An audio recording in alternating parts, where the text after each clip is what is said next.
지난 주간에 너무 안타까운 이야기를 들었습니다. 12살 먹은 어린 소녀가 살해를 당한 것입니다. 부모가 이혼을 했는데 어머니가 재혼하여 아이는 어머니 집과 할아버지 집을 오가며 살았다고 합니다. 문제가 생긴 것은 어머니가 함께 살던 의붓 아버지에게서 시작되었습니다. 재혼한 아내의 딸인 12살 소녀를 성적인 대상으로 본 것입니다. 소녀는 친아버지를 만났을 때 의붓 아버지에게서 당한 일, 자기 몸을 건드린 사실들을 알렸습니다. 아버지는 이런 사실을 알고 경찰에 신고했습니다. 자신의 어린 딸이 전처와 재혼한 남성에게 농락당했다는 사실에 분노했을 것입니다. 개인적인 복수심이 일어날 수도 있지만 또 다른 범죄가 될 수 있기 때문에 경찰에 신고해 법의 심판을 요청한 것입니다. 이러한 아버지의 기대는 무참히 깨지고 말았습니다. 경찰이 바르게 대처하지 못했기 때문입니다. 수사 매뉴얼에 따르면 미성년자에 대한 성범죄는 경찰서가 아니라 지방경찰청에서 맡도록 되어 있다고 합니다. 경찰서에 신고가 됐는데 경찰청으로 이첩을 해서 성범죄 수사가 이제 이루어져야 됩니다. 이때 피해자의 안전을 최우선으로 고려해야 됩니다. 수사가 진행되는 사실이 알려지면 가해자가 도망치거나 증거를 인멸할 수 있습니다. 신고한 피해자에게 보복이나 협박을 할 수도 있습니다. 이런 사실을 고려해서 경찰은 피해자의 안전을 최우선으로 고려해서 신속하게 미성년자에 대한 성범죄를 수사해야 되었던 것입니다. 그런데 웬일인지 신속하게 수사가 진행되지 않았고 피해자의 고소 사실은 가해자에게 알려졌습니다. 성범죄가 드러나게 된 사실에 두려웠던 의붓 아버지는 더 흉악한 범죄를 꾸몄습니다. 가족여행을 한다는 명분으로 피해자를 불러냈습니다.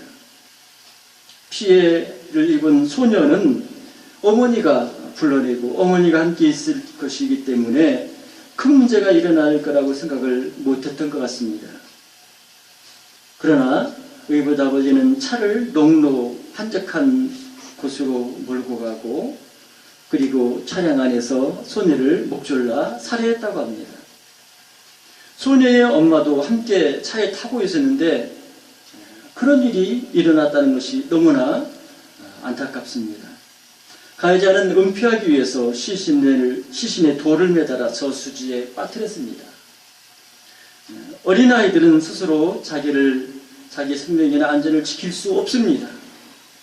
사람의 목숨을 살리거나 죽일 수 있는 생사 여탈권이 힘센 사람에게 있기 때문입니다.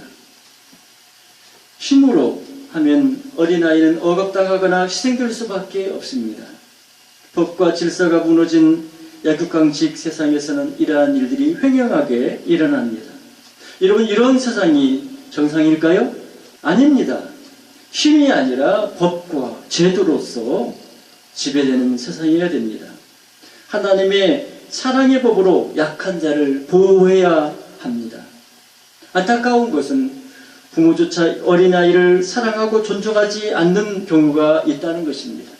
가끔 길을 지나다가 아이들에게 소리 지르거나 울고 있는 아이를 외면하고 이렇게 혼자 가고 있는 부모를 볼 때가 있습니다.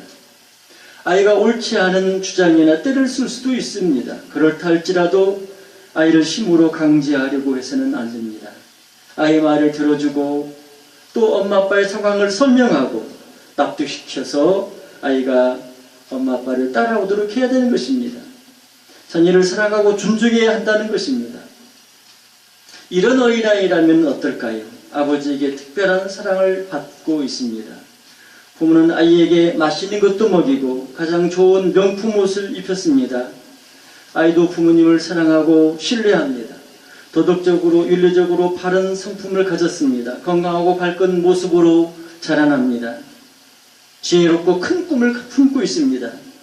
이 아이가 자라는 훌륭한 사람이 될 것 같습니다. 이런 아이를 뭐라고 부릅니까? 오늘 본문에 나오는 요셉의 모습을 묘사해 본 것입니다.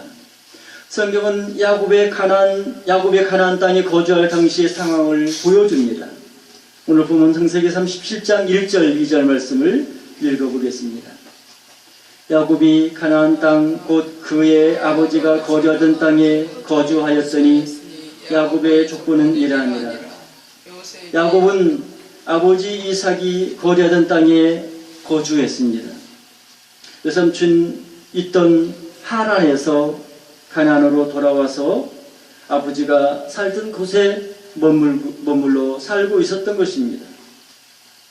야곱이 아버지 이삭이 살던 이 가나안 땅에 와서 살아가고 있는 야곱의 가족에 대한 이야기들이 오늘 본문의 내용입니다.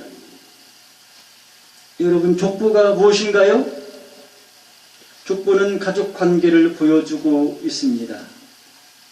오늘 본문은 야곱의 아들들의 여러 가지 상황을 보여줍니다. 야곱이 가나안 땅에 있을 때 자녀들에게 어떤 일들이 있었는지 오늘 본문 창세기 37장 2절 말씀을 읽습니다. 시작. 요셉이 17세의 소년으로서 그의 형들과 함께 양을 칠 때에 그의 아버지의 아내를 빌하와 실바의 아들들로 더불어 함께 있었더니 그가 그들의 잘못을 아버지에게 말하더라. 오늘 본문에 나오는 요셉의 모습은 17세 청소년이었습니다. 아주 어린 나이는 아니고 어느 정도 자라난 상황이었습니다. 요셉은 배다른 형들과 함께 양을 치고 있었습니다. 요셉이 함께 있던 형들이 누구인지도 우리는 알 수 있습니다. 배다른 형제들인 비라와 실바의 아들들이었는데, 비라의 아들들은 누굽니까? 단과 납달리. 실바의 아들들은 갓과 아셀입니다. 또 야곱의 아들이긴 하지만은, 또 요셉의 형들이기는 하지만은 첩의 소생이었습니다. 문제는 요셉이 배다른 형제들과 함께 있을 때에 일어났습니다. 요셉이 문제가 있다고 생각한 것입니다. 그것이 구체적으로 무엇에 대한 것인지는 알 수 없어요. 다만 배다른 형들이 잘못을 하고 있었던 것입니다.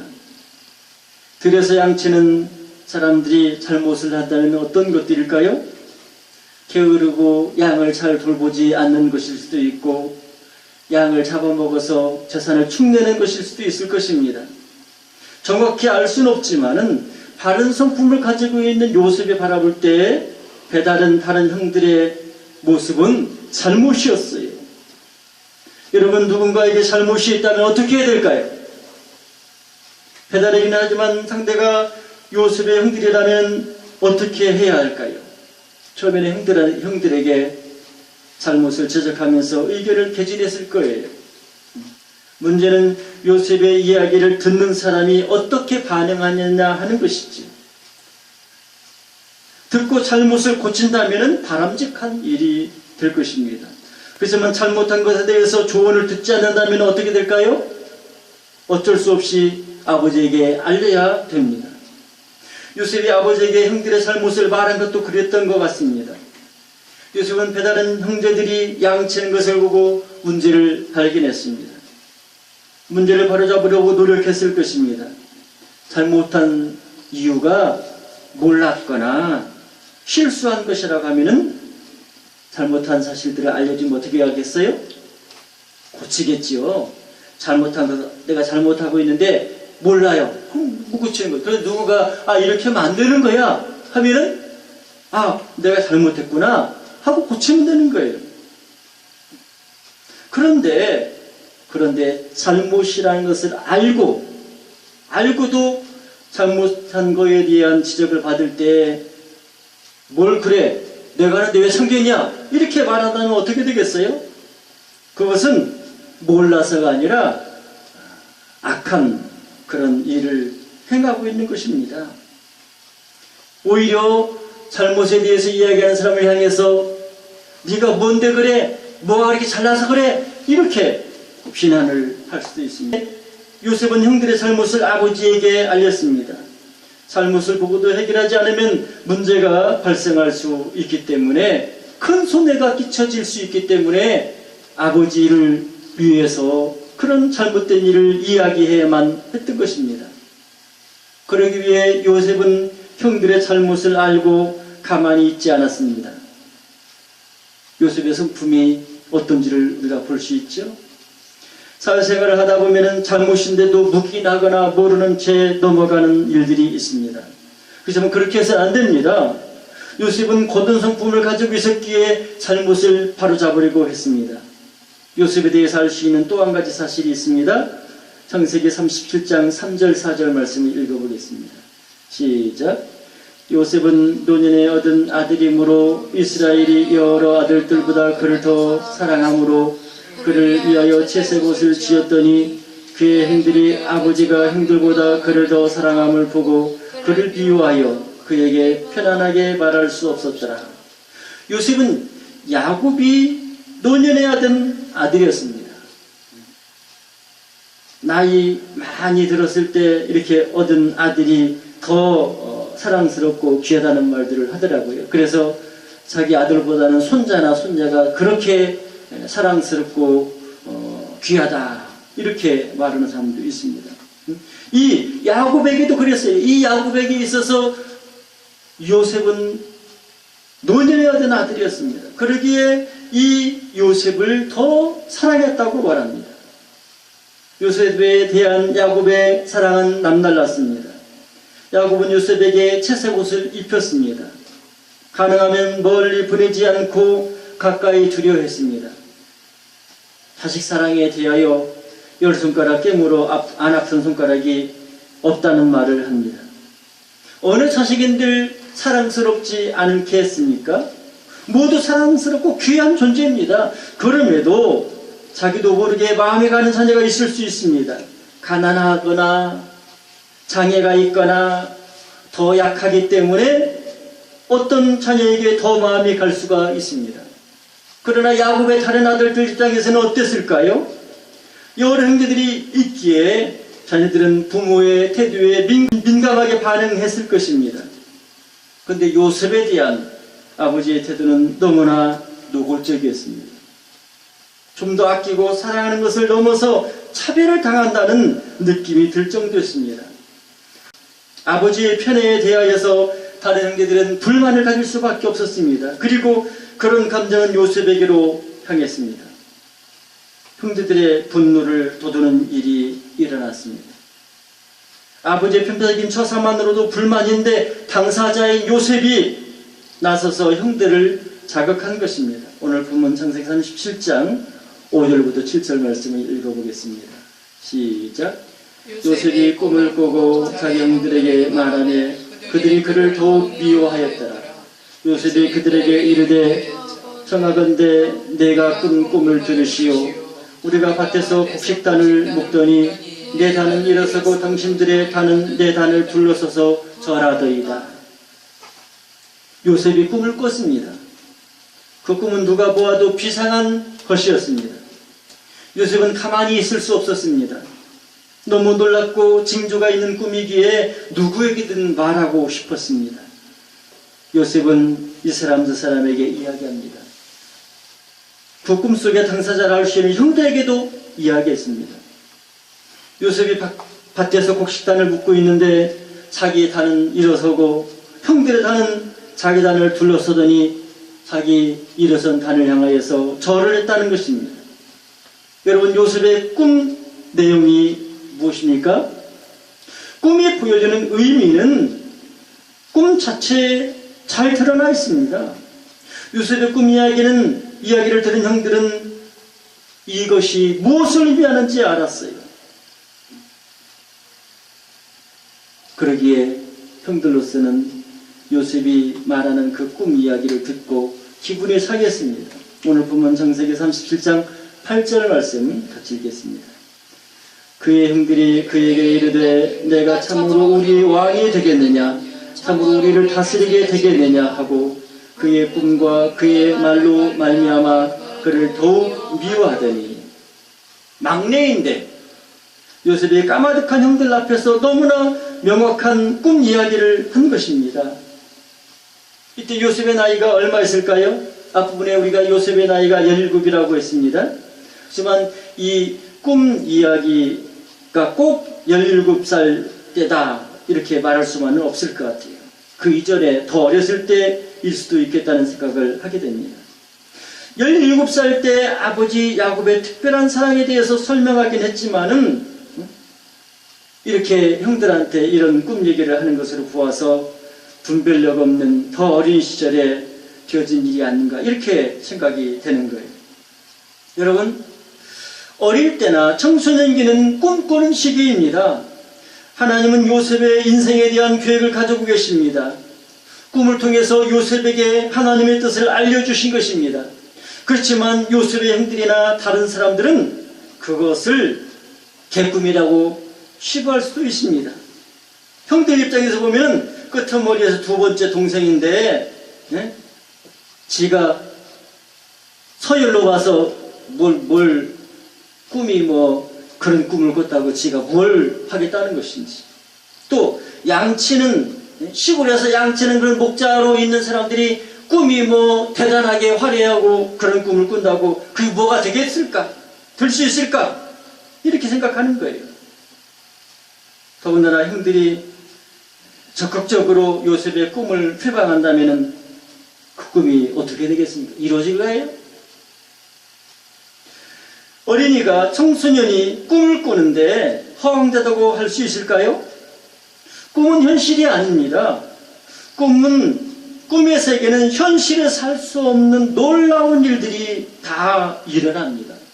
더군다나 그것이 하나님이 보여주신 일이라고 한다면 말입니다. 어린이가, 청소년이 꿈을 꾸는 것은 너무나 놀랍고 귀한 일입니다. 그 꿈이 현실적이지 않다고 평가절하하거나 무슨 그런 꿈이 있느냐고 나말할 수 없습니다. 합리적이고 현실적인 것만이 진리는 아닙니다. 꿈꾸던 시기가 언제인지 정확히 알 수는 없지만 요셉은 놀라운 꿈을 꾸었습니다. 형이나 다른 사람을 볼 때는 현실성이 없어 보이는 허황된 것 같아 보였지만은 요셉은 자기가 꾼 꿈을 하나님이 주신 비전이라고 생각했습니다.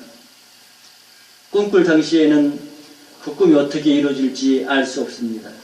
그러게 꿈을 꾸는 사람들 중에는 자기가 꾼 꿈을 망각하기도 합니다.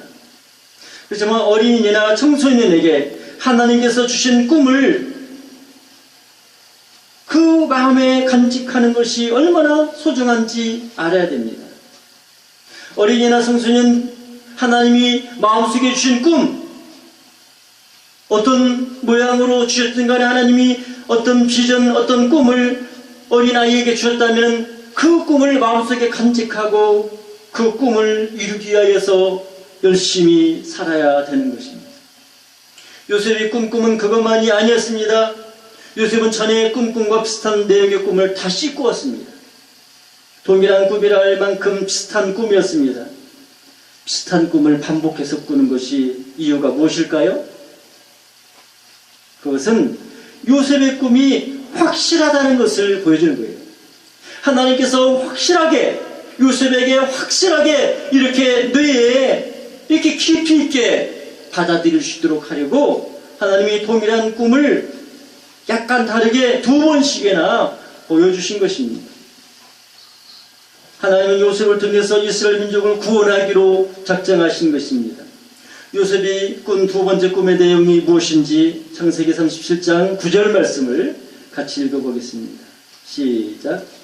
요셉이 다시 꿈을 꾸고 그 형들에게 말하이르되 내가 또 꿈을 꾼즉 해와 달과 열한별이 내게 절하더이다 하니라. 요셉의 꿈은 이랬습니다. 이번에는 꿈에 하늘 천체가 보였습니다. 그리고 그 천체에 해와 달 그리고 11개의 별이 있었습니다. 그런데 징조는 이번에도 동일했습니다. 11개의 별만이 아니라 해와 달도 요셉에게 절을 했습니다. 요셉은 이번에도 자기가 꾼 꿈을 형들에게 말했습니다. 형들에게만 아니라 아버지에게도 말씀드렸습니다. 자기가 꿈을 꿨는데 하늘에 해와 달과 11별이 있다는 것입니다. 그리고 그 해와 달과 에란별이 요셉에게 절했다는 것입니다. 요셉의 꿈은 명확했습니다. 오늘 본문 창세기 37장 10절 말씀을 함께 읽어보겠습니다.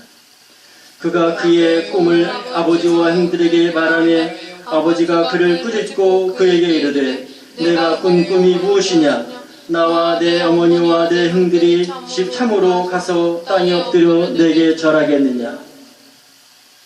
꿈 이야기를 들은 야곱이 요셉을 꾸짖으며 말했습니다.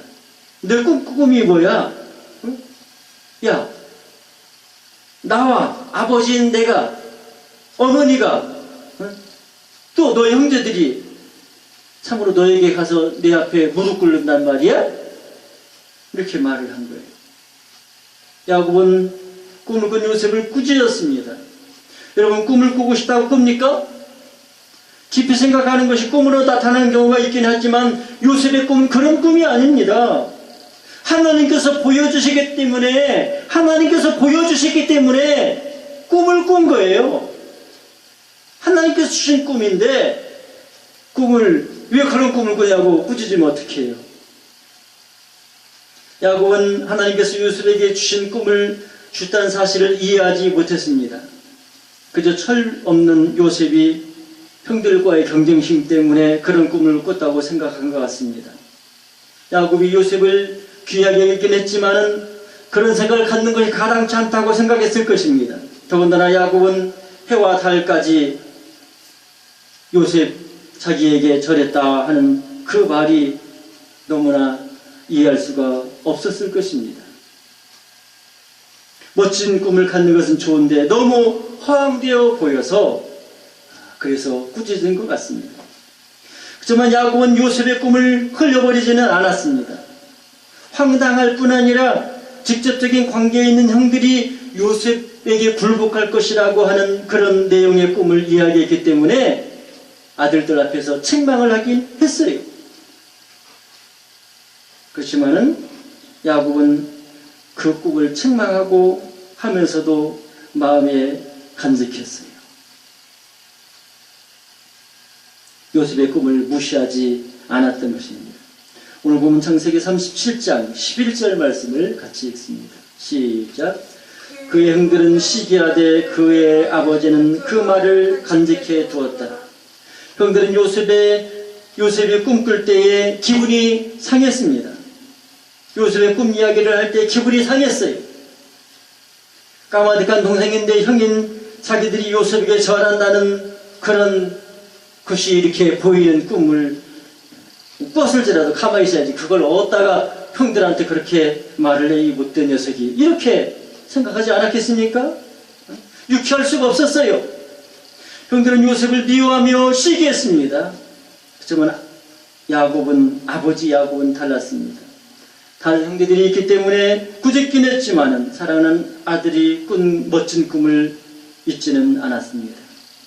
요셉은 너무나 놀라운 꿈을 꾸었습니다. 그 꿈은 허황된 개꿈이 아니었습니다. 하나님께서 주신 비전이었습니다. 하나님께서 여러분에게 이런 꿈을 주셨다면 어떨까요? 요셉처럼 자기가 꾼 꿈을 이야기했을 것입니다. 요셉은 자기에게 주신 하나님의 비전을 이루기 위해서 꿈을 키웠습니다. 얼마 후에는 큰 시련도 당했습니다. 여러 차례 절망적인 나락으로 떨어졌습니다. 그럼에도 요셉은 꿈을 품고 잘 견뎠습니다. 그렇습니다. 멋진 꿈을 갖는 것은 행복한 일입니다. 그렇지만 그 꿈이 저절로 이루어지느냐? 아니에요.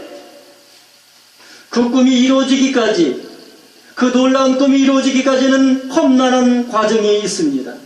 요셉에게도 이런 인고의 세월이 있었습니다. 큰 비전을 가진 사람에게는 시기하는 사람도 있고 유혹하는 사람도 있고 방해하는 일들이 많이 있다는 거예요. 비전을 향해 가는 과정이 지루하고 고통을 수반하는 것입니다. 그래서 대부분의 사람들은 하나님이 주신 비전을 어렵다고 포기하거나 내려놓는 경우가 있는 거예요. 그럼 그 꿈은 이루어지겠어요? 안 이루어지겠어요? 안 이루어지는 것입니다. 하나님께서 주신 꿈은 이루어지는 거예요. 포기하지 않고 어려움이 있어도 그 꿈을 품고 기도하며 열심히 살면 그 꿈이 이루어지는 거예요. 여러분 어떻습니까? 여러분이 품고 있는 꿈은, 여러분은 마음속에 꿈을 품고 있습니까?